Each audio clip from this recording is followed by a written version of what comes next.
We thought the family war was fought with words and tears, but a secret investigation reveals Sumit's mother has taken the battle to a terrifying, supernatural new level. For years, we've watched the saga of Jenny and Sumit, a story of love against the odds, a story of cultural clashes, generational divides, and the heartbreaking struggle for a family's acceptance. We've dissected every argument, analyzed every tear, and debated every decision. We believed we understood the core of the conflict: a traditional Indian mother, Sahna, unable to accept an American woman twice her son's age as a daughter-in-law. It was a story about society, tradition, and pride. But what if we were wrong?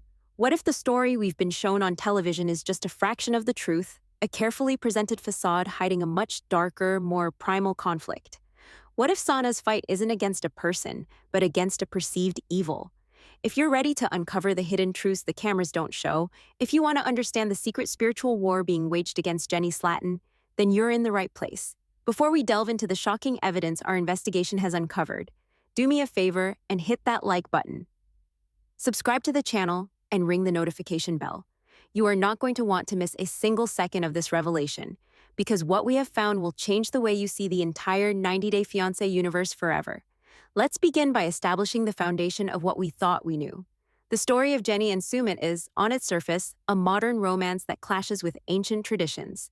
Jenny, a woman from Palm Springs, California, gives up her life, her savings, and her family to be with Sumit Singh, a man 30 years her junior from a small city near New Delhi. Their love, born online, is genuine. Their connection is palpable. We've seen them laugh together, support each other, and face down incredible obstacles. The primary obstacle, the unmovable mountain in their path, has always been Sumit's parents, Anil and Sahna Singh. Their objections are, at first glance, understandable from their cultural perspective. The age gap is immense and unconventional. Jenny cannot provide them with grandchildren, a cornerstone of family legacy in their culture. She is a foreigner from a different world, with different customs and a different religion. Her presence in their home is a disruption to the established order, an affront to the societal norms they hold dear. For seasons, we have watched Sahna's opposition manifest in ways that are both heartbreaking and infuriating. We've seen her weeping, pleading, and screaming. We've seen her threaten Sumit with disownment and even hint at self-harm if he proceeds with the marriage. She has publicly shamed Jenny, criticized her housekeeping, questioned her intentions, and made it unequivocally clear that she will never, ever be accepted as a member of the Singh family. Sumit, caught in the middle, has been torn between the woman he loves and the parents he is culturally obligated to honor and obey. His journey has been one of quiet rebellion, of lies and half-truths told to protect both sides, and of a slow, agonizing crawl towards independence. We, the viewers, have framed this narrative in familiar terms. We call Sahna controlling, manipulative, or simply a product of her traditional environment. We label Sumit as weak, indecisive, or a victim of emotional blackmail. We see Jenny as a resilient but perhaps naive woman, fighting a losing battle against the powerful forces of Indian family dynamics. This is a simple, easy-to-digest story. It fits neatly into the 90 Day Fiancé template of cultural misunderstanding and family drama. But the reality, according to our insider reports, is infinitely more complex and chilling. The escalating irrationality of Sahna's behavior, the sheer intensity of her hatred, the absolute refusal to even entertain a moment of compromise. These are not just the actions of a disapproving mother. They are the actions of a woman who believes she is at war with a demon. Our investigation began with a simple question that has puzzled viewers for years. Why is Sahna's reaction so extreme? It's one thing to disapprove of a son's choice.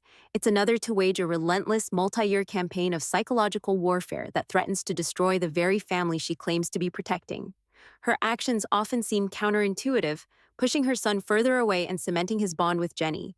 Her grief appears almost performative at times, yet the venom in her eyes seems undeniably real. It's a paradox. This is where the official narrative begins to break down.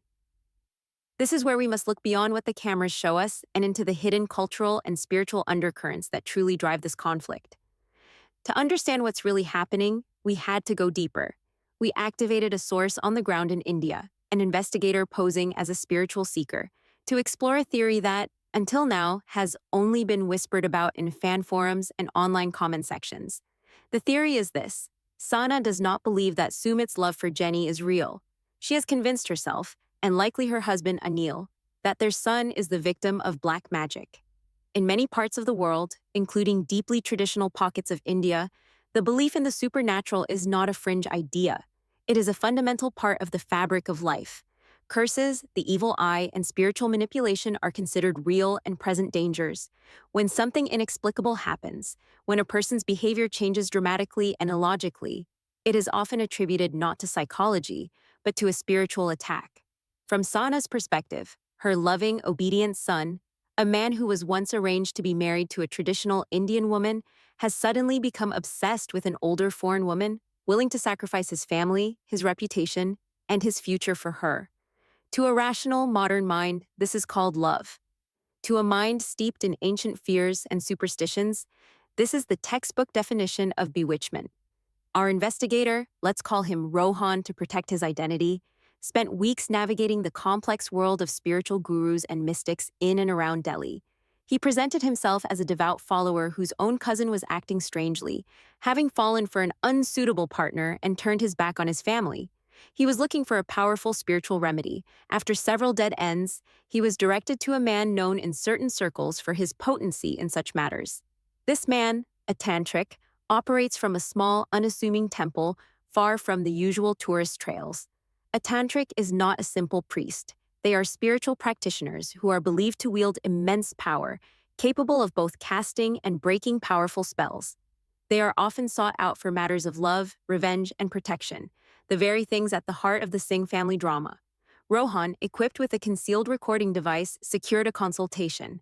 The guru, a man with piercing eyes and a charismatic presence, listened intently to Rohan's fabricated story. He nodded with an air of profound understanding, as if he had heard this same tale 1,000 times before. He spoke of the dark arts of Vashikaran, a powerful, often feared form of magic used to control another person's mind and make them fall helplessly in love. He explained that these spells are particularly potent when cast by those from foreign lands, who wield unfamiliar energies. And then he made a startling claim. To prove his prowess and the prevalence of this very problem, the guru began to boast. He spoke of his prominent clients, of the powerful families who sought his services to protect their lineage. He mentioned, without using their last name initially, a well-known family in the area whose story was even on the television. He described a son who had been ensnared by an American woman, a woman old enough to be his mother. He spoke of the mother's desperation, her tears, her unwavering belief that her son's soul was in peril. He said he had been hired by this very family to perform a series of powerful pujas, or ritual ceremonies, to break the hold of this foreign sorceress. He claimed his work was to cleanse Sumit's aura, to sever the supernatural tether that bound him to Jenny, and to restore him to his rightful place within his family. The investigator, feigning awe, pressed for details. The guru, his ego stoked, confirmed it.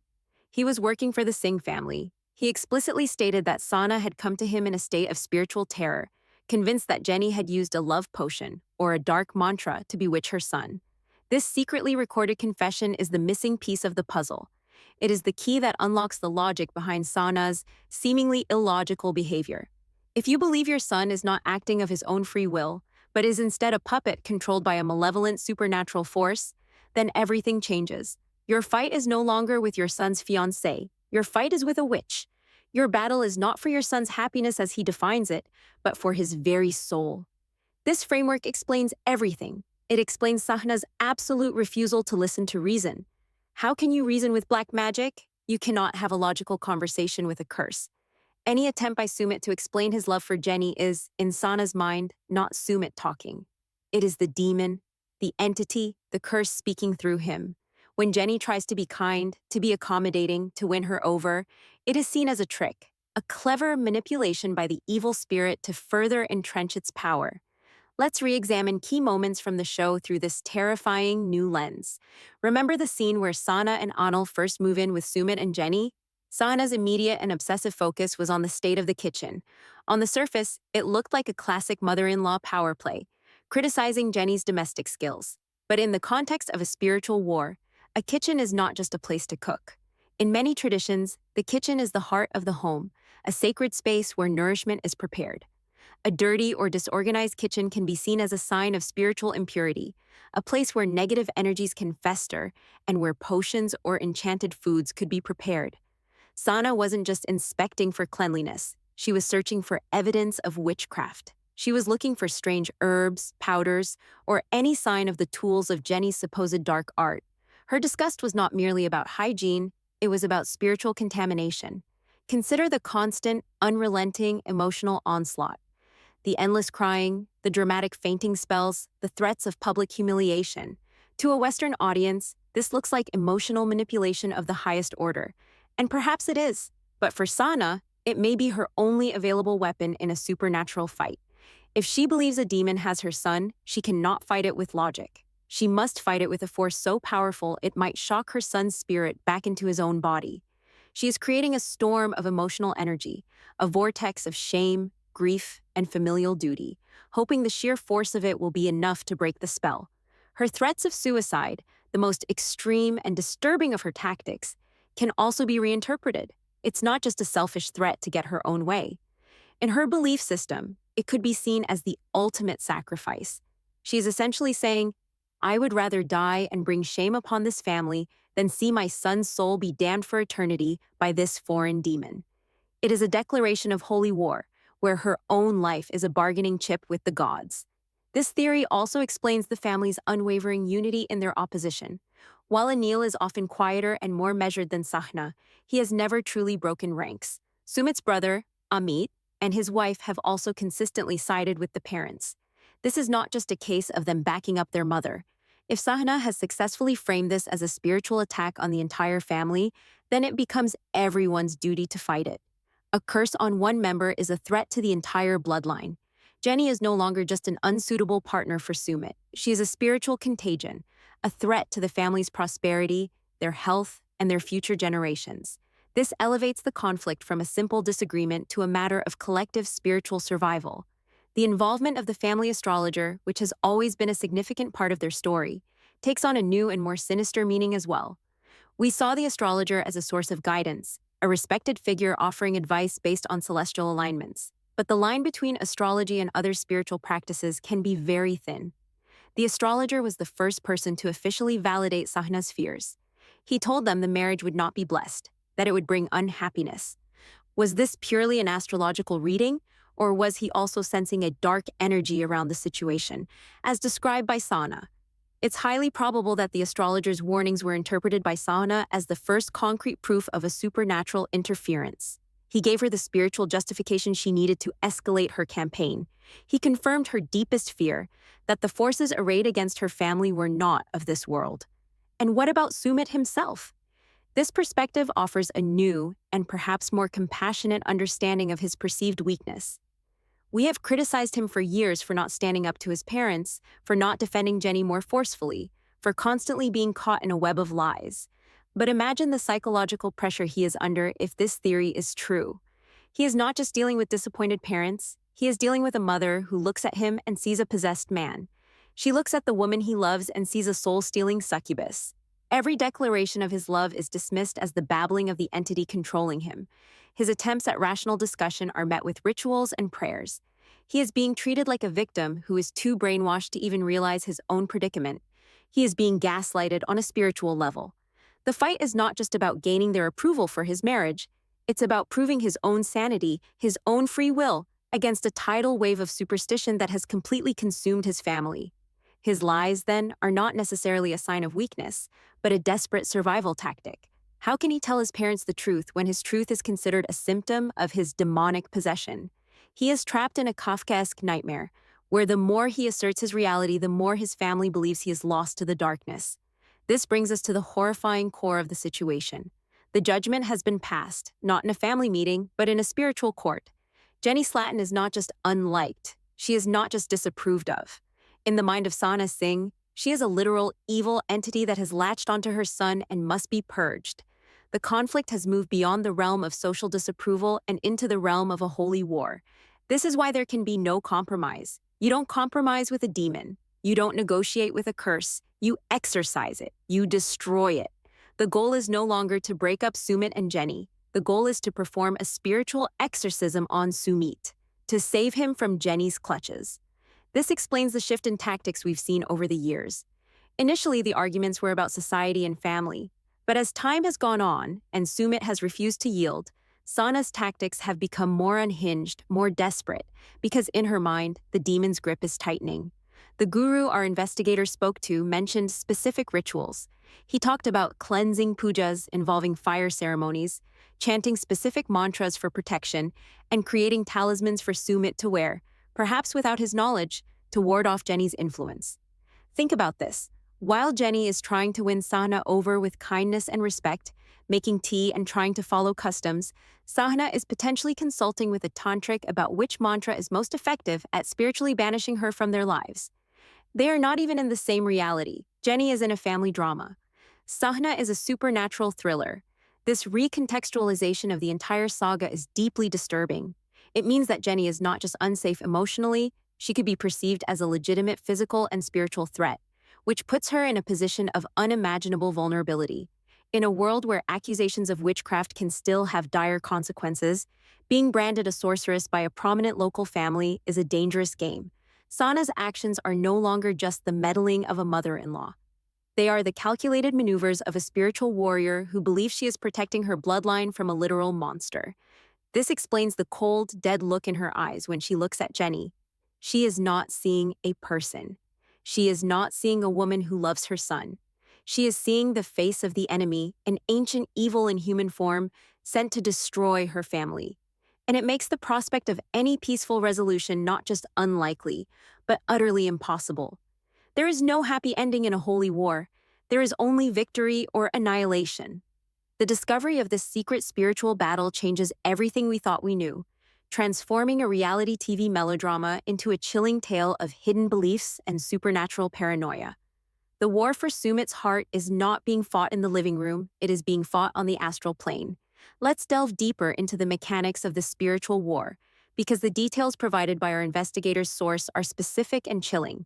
The tantric didn't just speak in generalities, he outlined a strategy. This is not a one-time ritual, it's a prolonged siege. He spoke of performing rituals timed to specific lunar cycles, believed to be moments when the spiritual world is more accessible. These ceremonies involve offerings to deities known for their power in protection and justice, like Hanuman or Kali. The goal is to create a kavach, or a spiritual shield, around Sumit. This shield is meant to weaken Jenny's influence over time, to make him slowly wake up from the enchantment as if from a long dream. The guru boasted of using Sumit's personal items, secretly obtained by his mother, a piece of clothing, a lock of hair, even a photograph, as a focal point for the rituals. These items act as a direct link to his soul, allowing the tantric to send positive, protective energy his way while simultaneously working to sever the spiritual cords connecting him to Jenny. This explains one of the most baffling aspects of the entire saga: Sana's ability to maintain her campaign for over a decade. Normal emotional outrage burns out. A simple disapproval would eventually soften with time, especially seeing her son's consistent devotion. But if she is engaged in an active, ongoing spiritual practice, then each day is not a defeat, but another step in a long-term exorcism. Her faith is not in reason or persuasion, but in the power of the rituals being performed in secret. She isn't waiting for Sumit to change his mind. She is waiting for the magic to work. This provides her with an endless wellspring of hope and determination, a conviction that her ultimate victory is divinely ordained. Now let's turn the clock back to one of the most painful chapters in their history: Sumit's secret, arranged marriage. We all saw it as a monumental betrayal, a cowardly act born from his inability to confront his parents. But within the framework of a spiritual war, this event is transformed from a betrayal into a desperate, failed counterspell. Think about the timing. Sumit had already been in a relationship with Jenny for years. His parents, seeing their son's unnatural obsession, would have been desperate. What is the most powerful spiritual antidote to an illicit foreign attachment? A sacred, traditional, and socially approved union.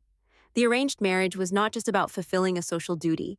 It was a strategic move in the supernatural chess game. It was an attempt to perform a kind of spiritual purification by fire. By binding Sumit to a proper Indian girl through sacred Hindu wedding rites, they believed they could overwrite Jenny's curse. A legitimate, blessed marriage, in their eyes, carries immense spiritual power. It would create a new, holy bond that would hopefully be strong enough to shatter the unholy one he had with Jenny.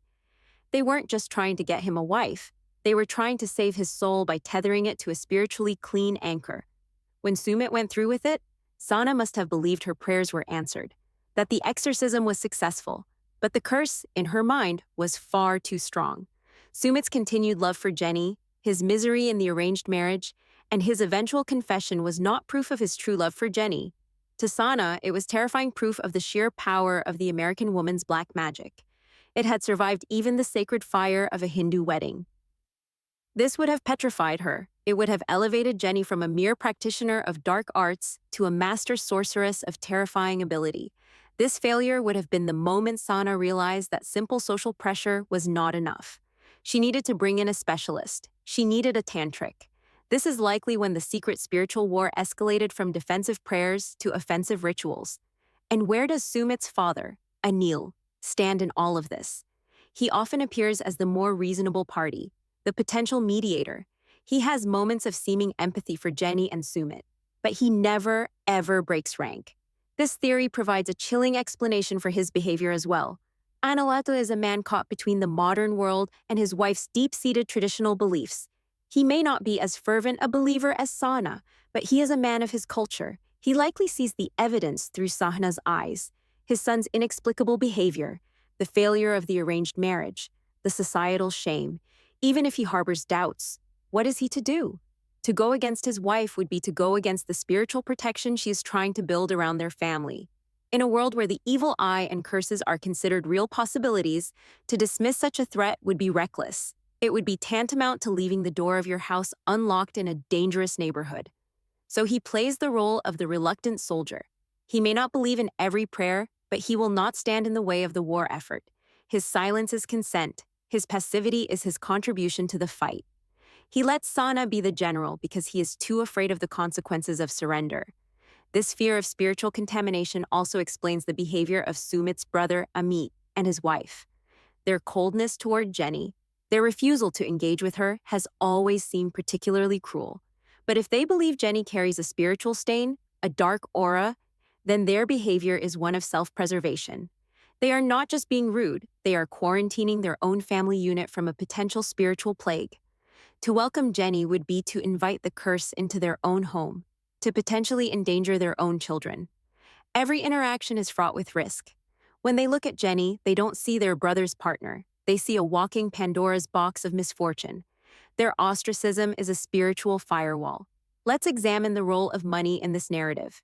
Jenny, having sold her home and used her life savings, has often been the one financially supporting their life in India. In a Western love story, this is a testament to her commitment. In Sahna's supernatural thriller, it's a crucial part of the spell. Dark magic often requires a sacrifice, a payment. By accepting Jenny's money, Sumit is, in their eyes, becoming more deeply indebted to her not just financially, but spiritually. It creates a dependency that weakens his will. It's a classic tactic of a succubus: drain the victim of his resources, isolate him from his family, and make him completely dependent on his captor. Every dollar Jenny has spent is seen not as a gift of love, but as another golden link in the chain that binds him. Even the beautiful moments we've witnessed are twisted and reinterpreted through this dark filter.